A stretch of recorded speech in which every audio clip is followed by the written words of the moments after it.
Today, we're at the shops of Gibbons Motorsports, where they're building a stroker carbureted LT1 engine. Turns out, it's not as easy as you might think.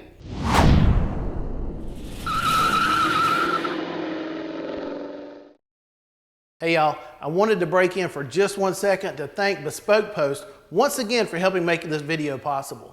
Now, if you aren't aware, Bespoke Post is a monthly subscription club that sends out boxes of really the coolest stuff you can imagine from some under-the-radar brands.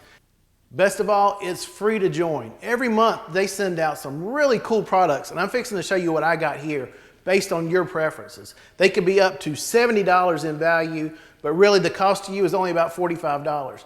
And they know what you want because they actually let you fill out a questionnaire to find out your preferences.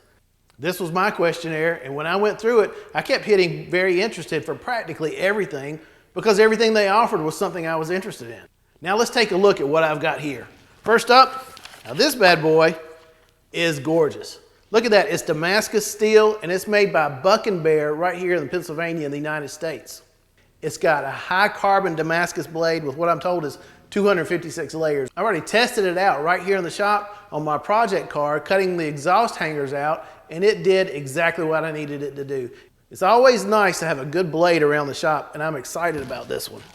Next up, this is the Tanto. And just like the forged knife, this one also is Damascus steel, and it is gorgeous. It's also got what they call hand-carved diamond wood handle. Now, what I like about this second knife is the angled tip, which I'm told is really good for punching through something you're trying to cut. If you're a hunter or an outdoorsman, this is something that'll really interest you. And finally, if you're gonna keep knives around the shop like I do, you're gonna want what's in my third box, a deluxe sharpening kit from Prada.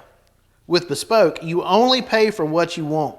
You'll get a box assigned to you each month based on the quiz that you took, and then before it's shipped, you'll get a preview of what comes inside so you can decide if you like it. Then if you do, keep it, and if not, swap it for a different box, or don't get anything at all that month. To get 20% off of your first box, just click the link in the description below and use my promo code, Horsepower20. Thanks a lot, and let's get back to the build. This video came from out of nowhere.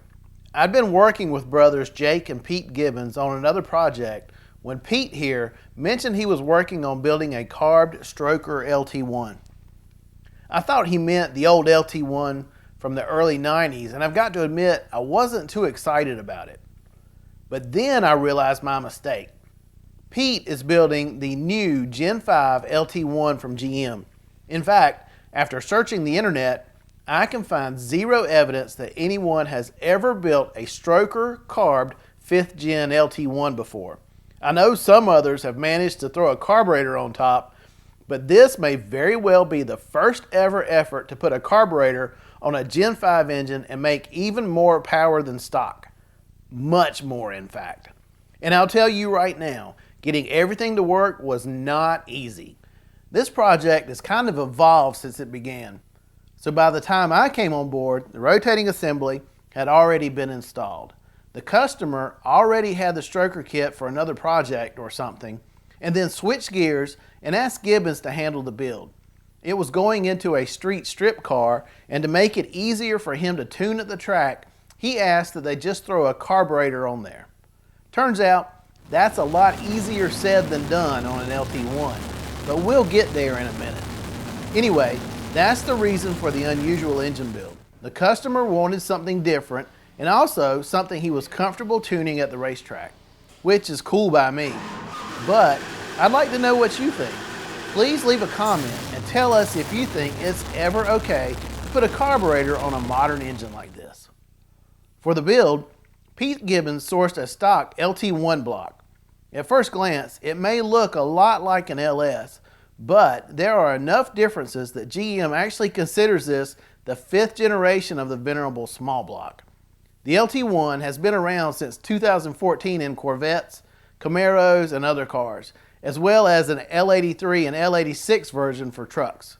It has the small block standard 4.4-inch bore spacing, and the LT1 even shares the same bore and stroke with the LS3 with a 4.065 bore and 3 inches 622 thousandths stroke to make up 6.2 liters.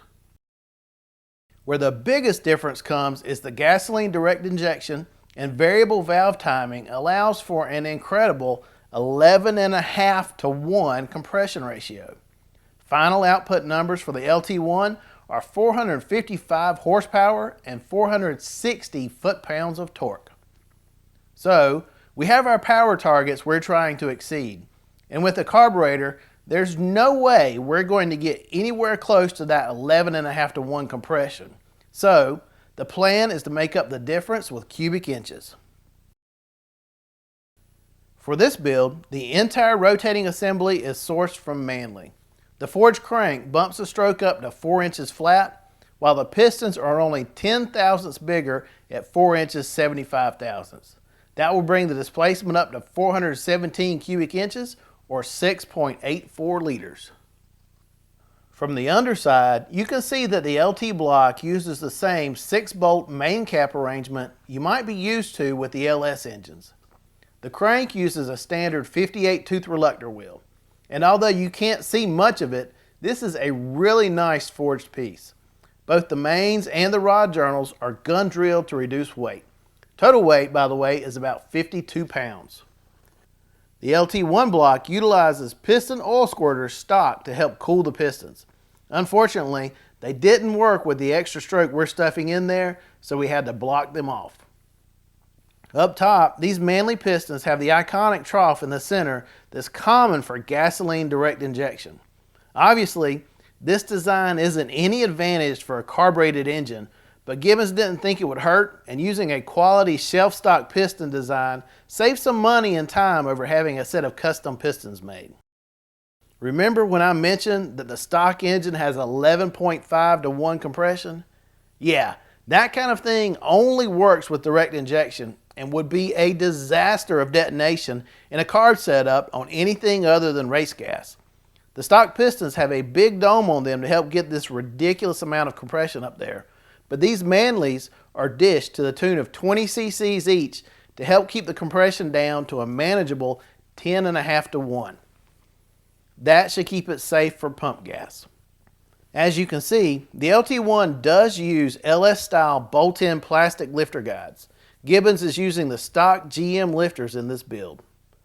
The cam, by the way, is already in the block, but unlike the lifters, it's definitely not stock. Gibbons is using a cam ground by Texas Speed. It has 244 degrees of duration at 50 thousandths lift for the intakes and 254 for the exhausts. Lobe lift is 365 and 362 thousandths. So, with the 1.8 to 1 rocker ratio, that means gross valve lift will be 657 thousandths and 651 for the exhaust. A big change is the lobe separation angle. With most competition variable valve timing cam grinds, lobe sep is typically pretty wide. We're talking 114 to 118 degrees and sometimes even more. But for this application, with no variable valve timing and lower compression, the lobe separation is a more moderate 112 degrees. Up top, Gibbons is using a billet valley cover from ICT Billet. Like similar LS valley covers, it blocks off the displacement on demand system so that all 8 cylinders are always active and producing power. But it also has a cover for the mechanical fuel pump, which mounts in the lifter valley. You can see the fuel pump for the stock engine here in this photo. Plus, that pump just adds a lot of complexity that we just don't need. Carbs don't need the 2,200 psi fuel pressure that direct injectors require. Instead, a mere 7 or so should do the trick. So we can do away with the drag of the mechanical pump and go with a more conventional electric fuel pump. From this angle, you can also see the billet block-off plate from ICT used to delete the vacuum pump. GM added a vacuum pump to the LT1 because when displacement on demand kicks on and kills 4 of the 8 cylinders, the vacuum to the brake booster can drop significantly. We aren't using displacement on demand, so the vacuum pump would just be another drag on horsepower. I've already mentioned that Gibbons is deleting the variable valve timing. That's normally a big assembly that's integrated into the timing gear that bolts to the camshaft. Gibbons got rid of that by using a Rollmaster timing set for the LS3. And basically, that's the short block. Now, let's turn our attention to the cylinder heads. These are stock vanilla LT1 head castings. Gibbons actually sourced them used, stripped them, sandblasted them to clean them up, and then fly cut the decks to make sure everything was square and cut in fresh valve seats. The valves themselves are stock pieces. They are sized at 2 inches 126 thousandths for the intakes and 1 inch 590 for the exhausts. And you may not notice at first, but the intake and exhaust valve layout in the cylinder head is reversed from the LS design. The valves are arranged at a 12.5 degree valve angle, and then the other big difference, this being a direct injection engine and all, is the injection ports directly across from each spark plug hole. We'll talk more about what we're going to do about them in a moment. Each combustion chamber, by the way, is sized at just a tick over 59 cc's. Here's a look at the top of the heads. The spring seats are way down in there, and the intake ports look pretty dominant. Gibbons did mention that the LT1's valve stems are longer than the LS's, which makes for a taller valve spring installed height with stock valves. To help with the bigger cam they installed, Gibbons also went with a matched valve spring set from Texas Speed. These springs can handle more lift than stock and have 160 pounds of pressure on the seat and 406 at 650 thousandths valve lift. The retainers are also from Texas Speed and are cut from lightweight titanium. The exhaust ports are on quite an angle. It can't be great for performance, so I suspect it was done as a packaging issue. Pete drops on a set of stock head gaskets.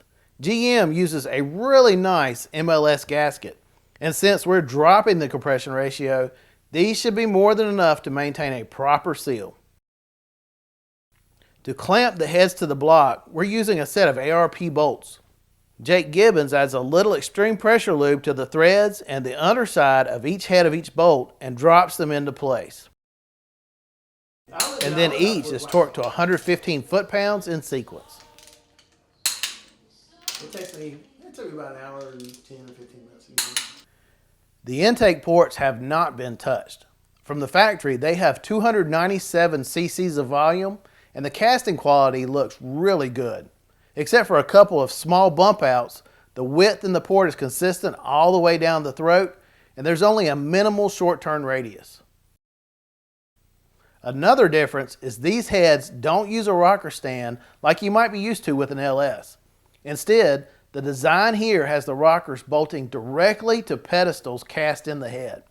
In this shot, you can see how the intakes and exhausts are slightly offset to match the 2.5 degree splayed valve setup. The push rods we're using are from Trend Performance. They measure in at 7 inches 825 thousandths and are 3/8 of an inch in diameter with an 80 thousandths wall thickness. Yeah, this is also an improvement because with stock LS heads, the largest push rods you can squeeze in are 5/16 in diameter. Because of the extra lift from the cam and the additional load from the Texas Speed valve springs, Gibbons decided to upgrade the rocker arm setup with a set from Comp Cams. These rockers keep the stock 1.8 to 1 rocker ratio, but the trunnion setup here is improved for greater durability. That includes billet steel trunnions and high quality needle bearings.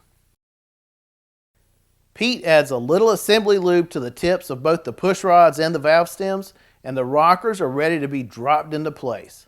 Because the pedestals are offset, the rockers are identical for both the intakes and exhaust with no offsets like is normal on an LS. These rockers, like the stock units, are non-adjustable, so you have to keep the stock spring height. Pete torques each to 24 pounds with extreme pressure lube on the threads of the bolts. Finally, a healthy squirt of oil over the trunnions will soak the needle bearings for lubrication on initial startup, and we're ready to move on to the next thing. Here, you can see the chain tensioner has been added to the timing set. And earlier, I forgot to mention that Pete offset drilled the hole in the cam gear and installed a bushing so that the camshaft is now installed straight up with zero advance. Although it may look the same, the oil pump has been totally redesigned. It's now a variable vane pump, which is more efficient than the old gear rotor style pumps. And this is the solenoid that the ECU uses to control the high and low pressure modes in the pump. Since we're deleting the ECU, that means the solenoid actuator won't be functional. But that's okay, because the default mode is high pressure on this pump, which we want anyway. The bypass can still be controlled by a spring inside the pump. Earlier, I mentioned that we swapped out the bulky variable valve timing system for a narrower LS3 timing chain setup, but that also created a new problem on its own. The blue front cover is a stock LT unit. It came off of a boat motor or something, so that's why it's been painted. But we're just using it here as a reference. Notice how tall it is.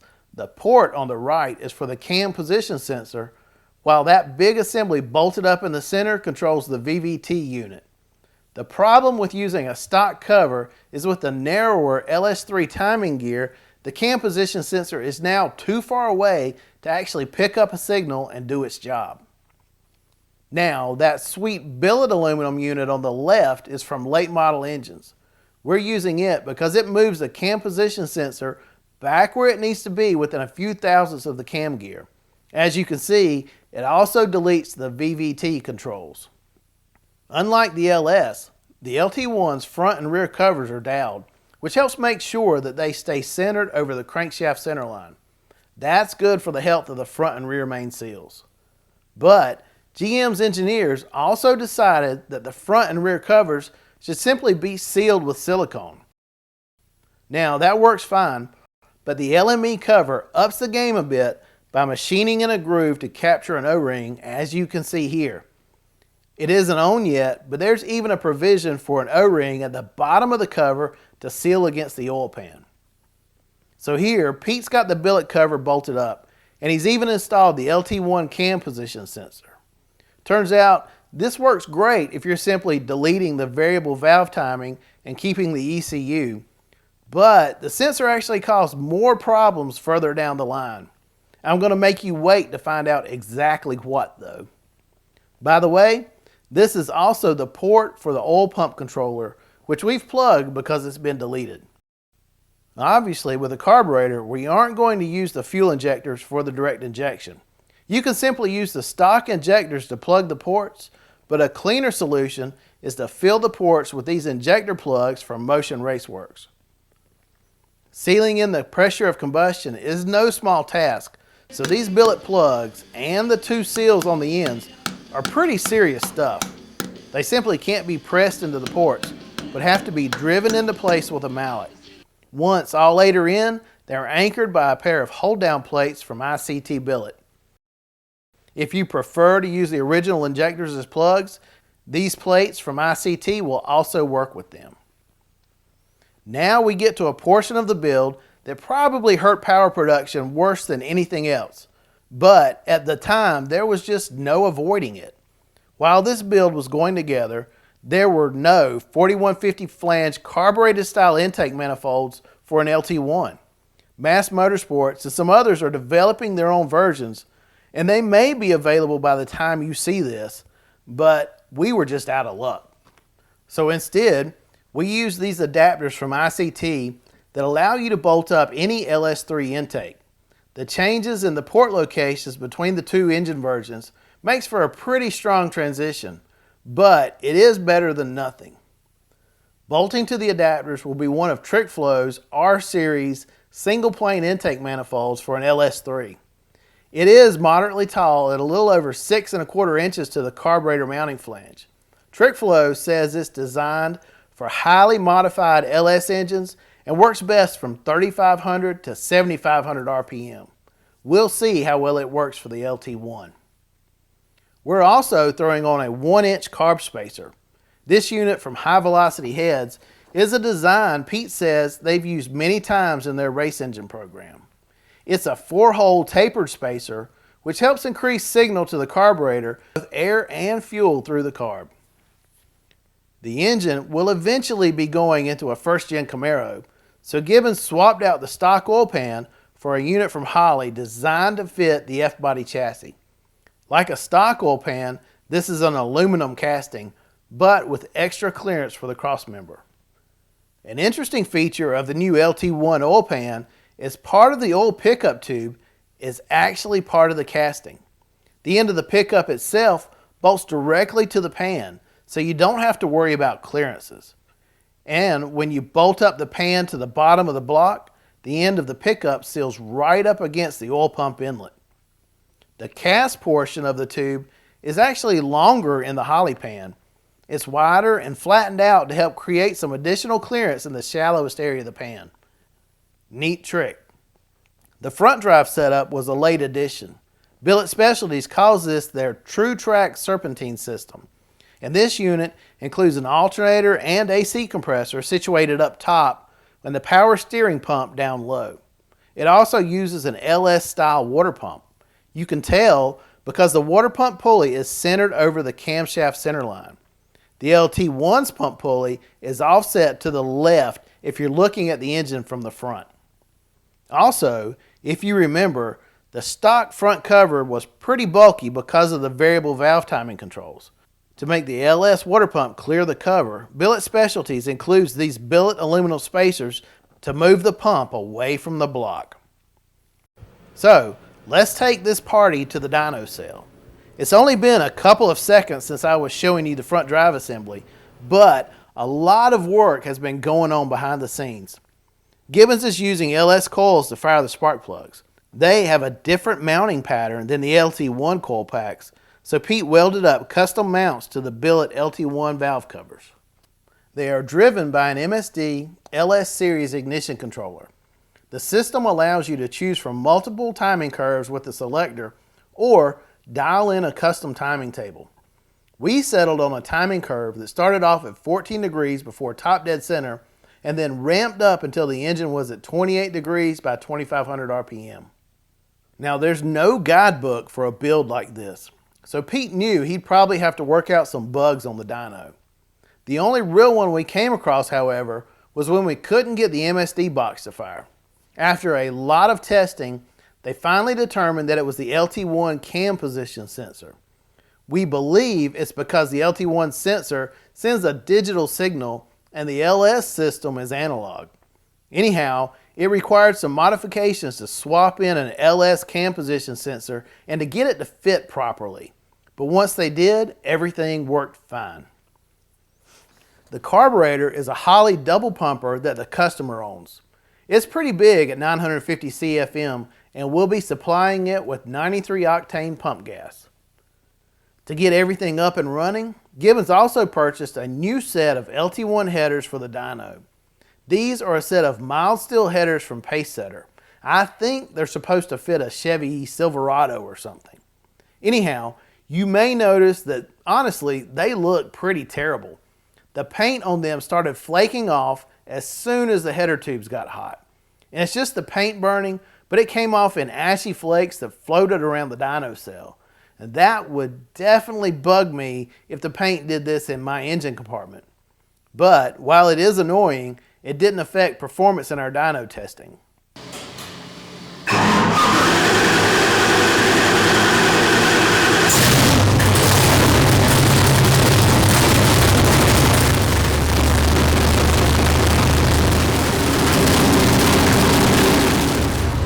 After a little break-in and tuning, we were finally ready to let her rip. And by the way, have you noticed just how great this engine sounds?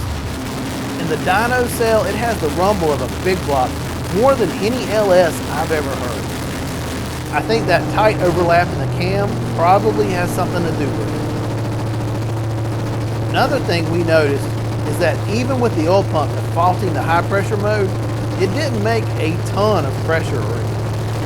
And that's by design. Once everything was nice and warm, we saw 22 to 24 pounds of oil pressure at idle. And when a pull began, it would spike to 58 and then settle to a steady 38 to 40 by 6,500 RPM. Now that was probably just the relief spring kicking in, and I'm told it's not unusual for LT1.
So, how did one of the world's first carbureted stroker LT1s perform?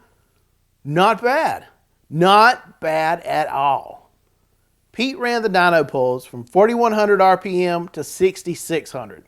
At the start of the pull, the engine was making 517 foot-pounds of torque and 403.6 horsepower. That climbed to peaks of 558.5 foot-pounds of torque at 4,900 RPM and 615.9 horsepower at 6,400. What I really liked is how well the engine pulled. The torque, in fact, never dropped below 500 foot-pounds until 6,500 RPM. So, with nearly 616 horsepower, we definitely exceeded the stock LT1's claimed 455 horsepower. That's a 38% improvement, in fact. Not bad. Not bad at all. And Pete Gibbons thinks that once he's able to get an intake manifold actually designed around the LT1, he should be able to see as much as 50 more horsepower. Of course, going to the trouble to put an old school carburetor on an extremely modern engine isn't for everyone. Actually, I doubt it's for many of us, in fact. But if you're going to do it, you might as well do it right. And the fellas at Gibbons Motorsports definitely did that. Hey, thanks for watching. If you enjoyed this video, please check out our other great engine builds. Also, give this video a thumbs up if you don't mind, and we'll see you next time.